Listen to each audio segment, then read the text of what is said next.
Could this be the next UCLA quarterback? This is Dante Moore, the number 2 ranked prospect in the nation and 5-star recruit, which means if he does commit to UCLA, he would be the highest rated offensive player ever to do so. Dante Moore would immediately take the starting quarterback spot because he is a day one ready prospect who takes care of the football, has a strong arm with a great deep ball, really good mechanics, and off the field, he's a hard worker, honor student, which is very important to Chip Kelly, and one national scout even said that he is a better person than he is a football player, and he had him as the best player in the country. The only problem is he's committed to Oregon, and I put that in air quotes because just this morning he posted a picture with UCLA head coach Chip Kelly on the UCLA campus because he just finished up a visit there. So why is he at UCLA if he's committed to Oregon? Why is he visiting the campus there? Well, you could argue he just wants to take that free trip to LA. I mean, you only get 5 visits. You might as well use them. Free trip to LA, right? But there could be more to this. I mean, Chip Kelly, I've said this before, he is a great offensive-minded head coach, one of the best in college football, certainly. And that's got to be enticing for a guy like Dante Moore, especially if he's an Oregon fan. Chip Kelly was the person that basically put Oregon in that national spotlight. Oregon had their best years with Chip Kelly at the helm. But on top of that, Oregon's offensive coordinator, Kenny Dillingham, just got hired by ASU in November to be their head coach. So now you don't have that same coaching staff in place at Oregon that they did when he committed to Oregon. And UCLA, there's going to be stability there because Chip Kelly's spot is fortified. That offensive coordinator spot is fortified. I mean, it's not like he's getting a head coaching job next year or the year after that. I don't think he would, but that UCLA coaching staff is going to be there at least for the time that Dante Moore would be there. And then on top of that, Oregon has had 18 players enter the transfer portal this year, while UCLA has only had 5.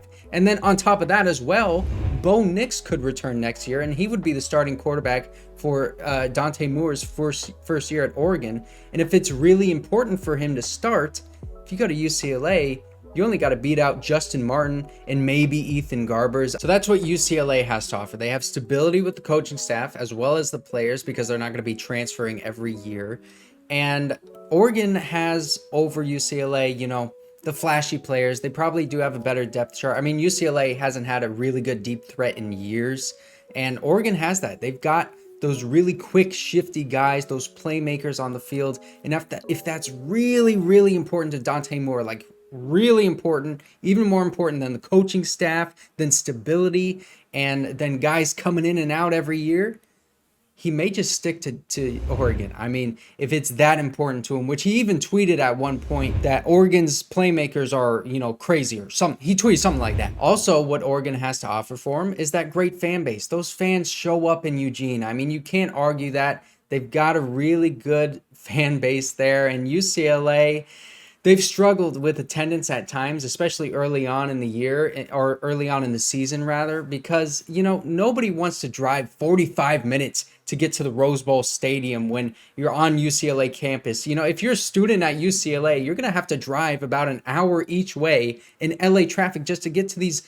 football games. Are you kidding me? I'm just excited, man. I think, it could be possible. Could be possible that he decommits to Oregon and then chooses UCLA. That would be the craziest thing. He would definitely be the starter for at least 3 years. And this is a guy who honestly reminds me of Donovan McNabb. I said it. Donovan McNabb. I just think if you post a picture of yourself at UCLA campus with head coach Chip Kelly, you know what you're doing. And when there is smoke, there is often fire. He's riling people up here because he wants this conversation. Or maybe he's just saying, I like UCLA, had a great time at UCLA, and I may just pick them. I don't know. Whether he does or not, it's exciting to at least imagine it, man. This would be the craziest commitment to UCLA ever. I mean, like I said, he would be the highest ranked prospect, offensive prospect ever to come to UCLA, to commit to UCLA. And he would really be a great quarterback for this team for the next 3 years. I hope you liked this video. Thanks for watching until the end of the video. Make sure to like and subscribe to the UCLA LAFB YouTube channel, and I will see you guys next time.